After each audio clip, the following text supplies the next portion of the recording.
Hey everyone, and welcome to today's Explainer. I am absolutely thrilled to get into this one because, well, today we are going to learn how to completely bypass our own mental resistance so we can actually achieve our goals. If you've ever felt like you're fighting this losing battle against your own brain, trust me, this is for you. We're going to dive into a concept, specifically implementation intentions, that literally transforms how we handle everything from chronic procrastination to breaking those really stubborn habits. So, it's a question we've all asked ourselves at some point, right?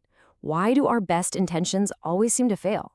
You wake up, you're highly motivated, you set a goal, make a promise to yourself, and then boom.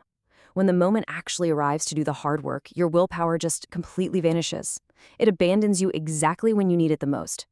Today, we're going to be looking at some fascinating source material from Thomas Alefea's 12 Steps to a Good Life to understand exactly why this happens and, much more importantly, how to actually fix it. Okay, so here is our roadmap for today. We're going to unpack the anatomy of procrastination, introduce the implementation intention hack, craft some if-then statements, explore the WHOOP framework, learn how to reroute bad habit triggers, and finally, pre-decide your success. Let's get right into it. Moving into Section 1, the anatomy of procrastination, understanding the voices in our head. Okay, let's dive into this. The author describes our mind as having these different characters. And the two main ones? Well, they are constantly at war.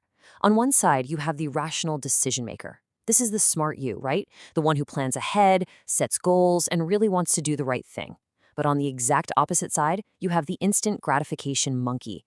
And this part of your brain lives purely in the moment. It completely prefers comfort, it takes the easy way out, and it is an absolute master at distracting the rational decision maker. So these characters interact on the playground of your mind. When the instant gratification monkey hijacks the rational decision maker, the workload just gets shoved onto a third character, future you. But here's the catch. Future you doesn't actually exist right now. By the time the future arrives, well, you are the one left dealing with the mess. And that introduces our final character, the panic monster. For a procrastinator, the panic monster is literally the only thing that scares the instant gratification monkey away. It wakes up at the absolute last minute and forces this stressful, panicked action. Honestly, it is an exhausting, terrible way to get things done. And this brilliantly illustrates the real challenge we face here. As the author states, your conscious mind rides on the shoulders of an 800-pound gorilla, your unconscious. You can make absolutely all the conscious plans you want, but an 800-pound gorilla, it goes exactly where it wants to go. Relying purely on your conscious willpower to steer back gorilla is just a losing strategy because the unconscious mind is incredibly powerful and heavily favors the familiar path of least resistance. Which brings us to Section 2, the implementation intention hack, a ready-made behavioral tool. Now here is the absolute core concept you need to remember. Implementation intentions. These are specific if-then statements that pre-decide your reactions to psychological roadblocks. By deciding your actions in advance, you literally program your brain to bypass those psychological roadblocks the moment they arise. It completely takes the decision-making process right out of the heat of the moment. So the crucial point is that pre-deciding removes the burden of choice entirely. You are essentially programming your brain to just skip the hesitation and go straight to execution. Instead of trying to negotiate with the instant gratification monkey when you're feeling tired or overwhelmed, your brain just recognizes the trigger and bam, the pre-planned action follows automatically. All right, Section 3, crafting if-then statements. Let's put this hack into practice. Consider some of these everyday examples. If I feel tired, then I will take a 10-minute break and stretch. Or if I am overwhelmed, then I will work on a small part of the task. Now, what's really interesting about this slide is the sheer variety of the triggers. Triggers don't just have to be external events, right? They can be emotions like feeling tired or overwhelmed. They can be roadblocks like getting stuck on a project. They can even just be time-based, like when it is 4 p.m., then I will do one push-up. You are essentially intercepting the excuse before it even has time to form in your head. The real secret here is to make the then part of your statement incredibly easy to do. As psychologist Dr. Glenn Doyle points out, little wins pave the way for bigger wins. 1% beats 0%. Listen, if you can't clean the whole kitchen, just do one dish. If you can't do a full workout, do one single push-up. By making the starting step ridiculously small, your 800-pound gorilla of an unconscious mind won't even bother resisting it. And once you start, well, momentum just takes over.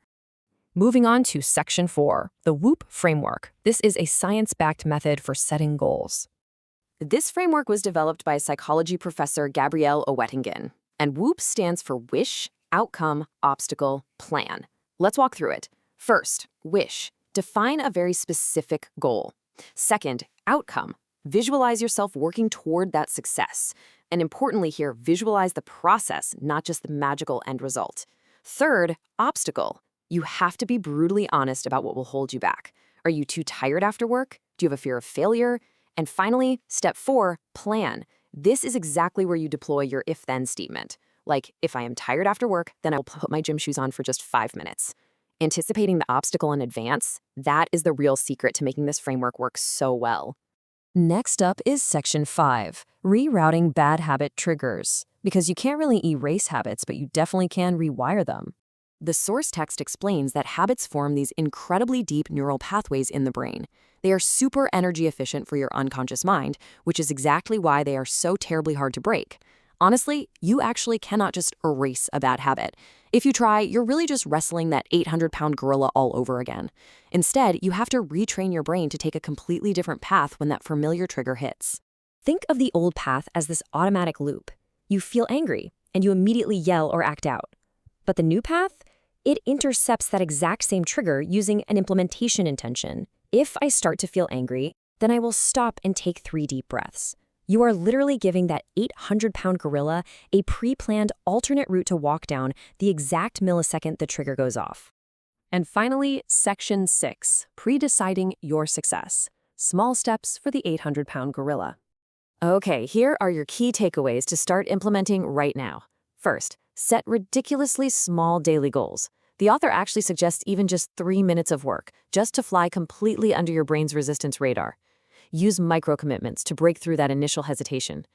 Also, be highly aware of the abstinence violation effect. That's that dangerous little trap where you make one tiny mistake, like, say, eating a piece of cake on a diet, and you just go, well, I failed, might as well eat the whole thing.